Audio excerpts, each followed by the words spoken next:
Okay, so you're making a tissue box piñata. So you need a tissue box, streamer paper, glue sticks, scissors, and a few other supplies. But first, you gotta get those tissues out of there.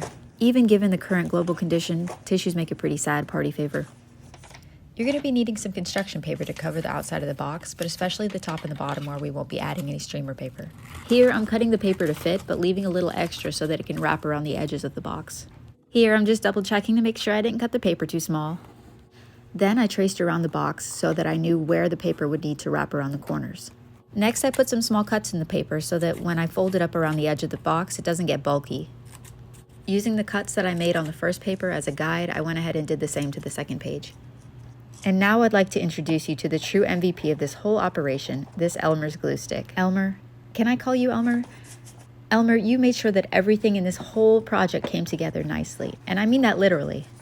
Here, my buddy Elmer and I covered the bottom of the box and wrapped the edges so nicely that none would be the wiser that beneath this festive yellow exterior lies a purple floral design. All right, stop. This is Future Sam speaking. At this point, I should have covered the sides of the box with the yellow paper as well, but I thought that the streamer paper would be enough to cover the purple. But I was wrong. We live and we learn. To prepare your streamer paper, you'll need to unwind a bunch of it and then start folding it into layers. Then start snipping the paper, leaving about 1/4 inch in between each cut, and making sure not to cut all the way through the paper. Aw, how cute. When starting the bottom layer, I like to leave a little bit of overhang because I think it adds a little visual interest and it's fun. But now we have officially entered the tedious part of the project. A lot of monotony: glue, wrap, press, repeat. Glue, wrap, press, repeat. Here, I finish my first layer and then start a second just above it, which is just personal preference. You could easily just wrap up and around the box without ever cutting to start a new layer. With the second layer, you start to see that recognizable piñata pattern. It was now that I started to doubt whether or not the yellow would be able to cover the purple, so I tested it out and sure enough, no. If you look closely, you can see the moment the dread sets in, right there. So as to the question of whether or not you can cover a dark purple with a translucent yellow, no, you cannot. A half sheet of construction paper and then a little bit extra was all I needed to cover up the rest of the purple. And so to reiterate, I should have done this first. So if you're following along with this video, do this before you start putting your streamers around the outside. I swear I've done this before.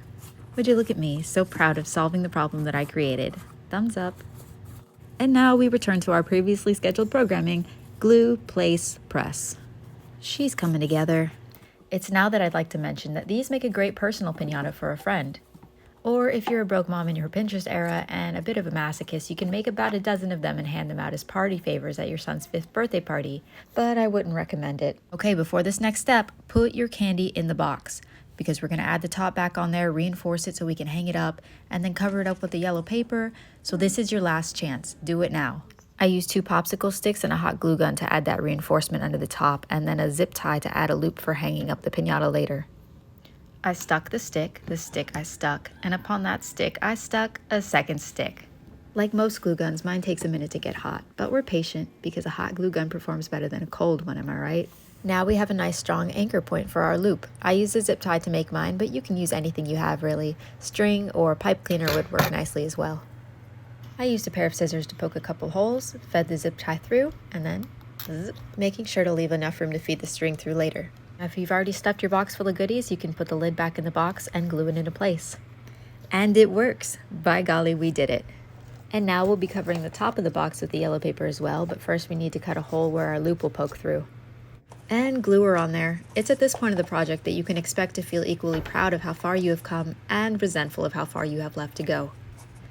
She's cute though, but we continue with the streamer paper up and around the side, and through the magic of video editing, we turn, and there.